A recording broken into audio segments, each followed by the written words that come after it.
अस्सलामुअलैकुम।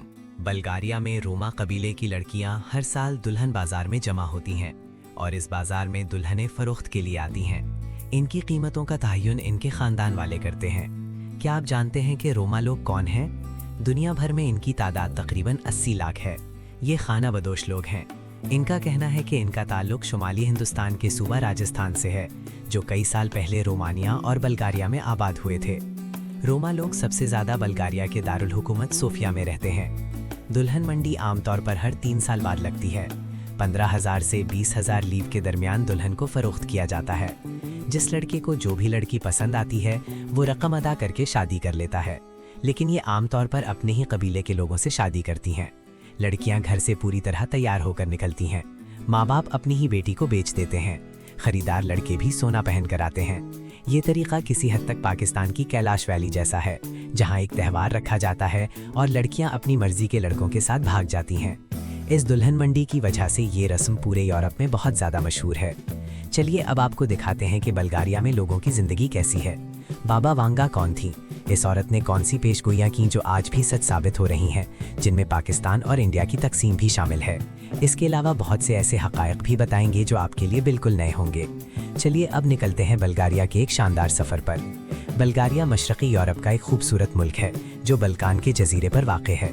ये मुल्क अपनी कदीम तहजीब, पहाड़ों, साहिलों और तारीख़ी मकामात की वजह से मशहूर है। बल्गारिया की कुल आबादी तकरीबन 66 लाख है। आबादी के लिहाज से ये 110वें नंबर पर आता है। इस मुल्क का कुल रकबा तकरीबन 1,10,000 मुरब्बा किलोमीटर है। बल्गारिया दुनिया के उन ममालिक में शामिल है जहां आबादी में तेज़ी से कमी वाक़ हो रही है।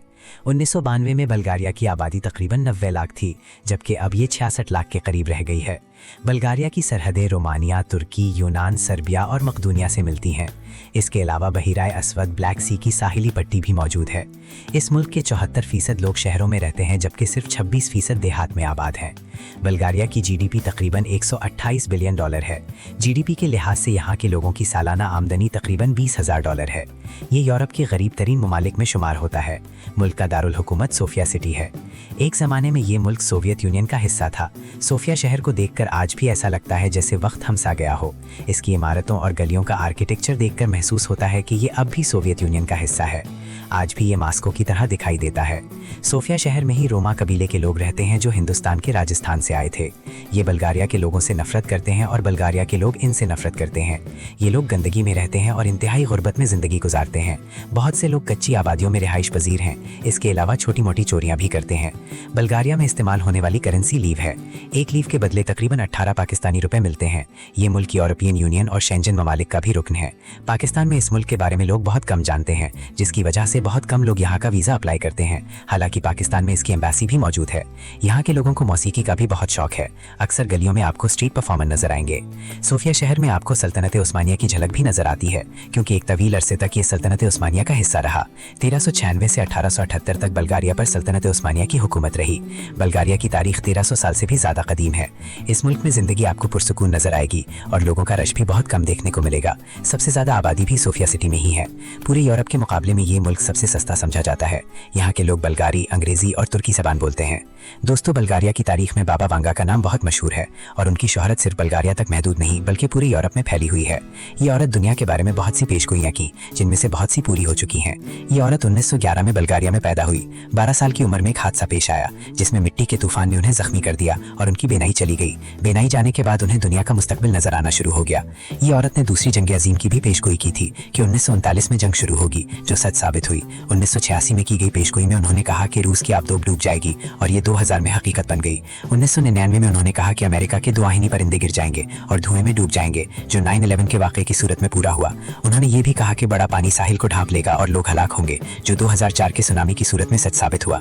दोस्तों, आपको सुनकर हैरानी होगी कि उन्होंने ये भी पेशगोई की थी कि हिंदुस्तान 2 हिस्सों में तकसीम हो जाएगा और ये पेशगोई 1947 में पाकिस्तान बनने के साथ पूरी हो गई।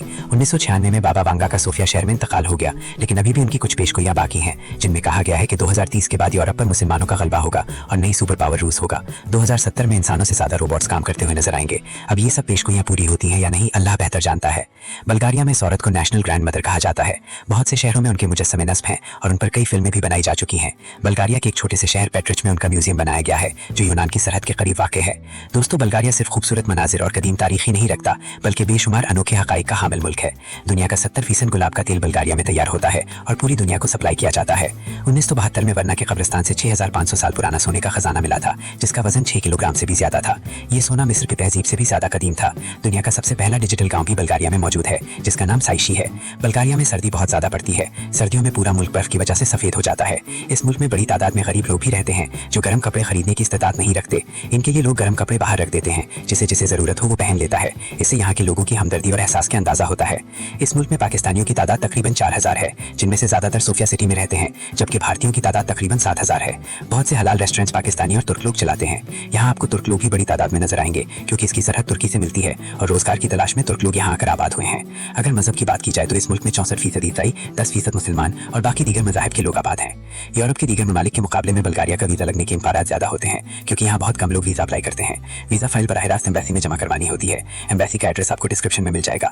तमाम दस्तावेजात बल्गारी ज़बान में जमा करवानी होती हैं और इसके लिए गूगल ट्रांसलेट इस्तेमाल नहीं किया जा सकता, बल्कि किसी मुस्तनद एजेंसी से तर्जमा करवाना जरूरी होता है। अगरचे इस मुल्क की आबादी सिर्फ 66 लाख के करीब है, लेकिन सालाना तकरीबन 12,24,000 सयाह यहाँ आते हैं। सयाह सबसे पहले सोफिया सिटी आते हैं। ये सोफिया शहर का इंटरनेशनल एयरपोर्ट है, जहाँ से बस के जरिए आप सिटी सेंटर पहुँच सकते हैं। आमतौर पर लोग गर्मियों में यहाँ आते हैं, क्योंकि सर्दियों में सर्दी बहुत ज्यादा होती है। अगर आपके पास तुर्की का वीजा हो तो बल्गारिया का वीजा हासिल करना आसान हो जाता है।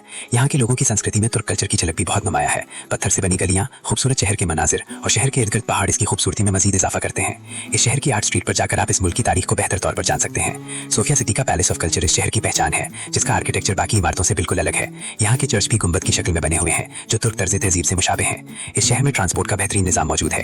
ट्रैम पूरे शहर में चलती है, जो सफर को आसान और सस्ता बना देती है। बल्गारिया के शहर में यहूदियों के सिनेगाग भी मौजूद हैं, क्योंकि दूसरी जंग अजीम के दौरान इस मुल्क ने यहूदियों को बना दी थी। सोफिया शहर में 16वीं सदी की एक मस्जिद आज भी कायम है, जो सल्तनत उस्मानिया के दौर में तामीर की गई थी। ये मस्जिद करम चश्मों के करीब वाक़ है और इसका नाम बानियाबाशी मस्जिद है। इस शहर का वितोशा बुलीवार्ड सबसे ज्यादा मशहूर है, जहाँ आपको सबसे ज्यादा सयाह नजर आएंगे। इसकी लंबाई तकरीबन 2.7 किलोमीटर है। अगर आप यहाँ की संस्कृति को करीब से जानना चाहते हैं तो चीना बाजार जरूर विजिट करें, जहाँ आपको असल बल्गारियाई तजुर्बा हासिल होगा। अगर खानों की बात की जाए तो चीज पेस्ट्री यहाँ के लोगों की पसंदीदा डिश है। इसके अलावा मसालेदार गोश्त और रवायती सूप के भी ये दीवाने हैं। हलाल खाना भी शहर में आसानी से मिल जाता है।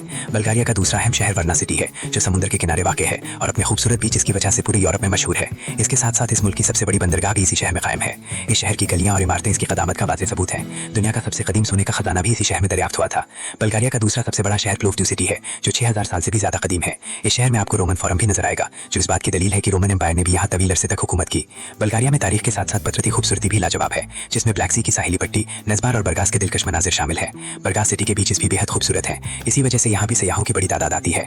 सरसब्ज पहाड़ों के दरमियान इस मुल्क में एक डबल ब्रिज भी मौजूद है, जो देखने में इंतहाई कदीम लगता है। वर्ना सिटी का ओविज किला भी लोगों की तवज्जो का मरकज है, जो एक पहाड़ी पर वाक़ है। दोस्तों, ये थी आज की हमारी मालूमाती और दिलचस्प वीडियो। आपको वीडियो कैसी लगी कमेंट में जरूर बताइएगा और नए आने वाले दोस्तों से गुजारिश है कि हमारे चैनल को सब्सक्राइब और वीडियो को लाइक जरूर कीजिएगा। अगली वीडियो तक अल्लाह हाफिज़।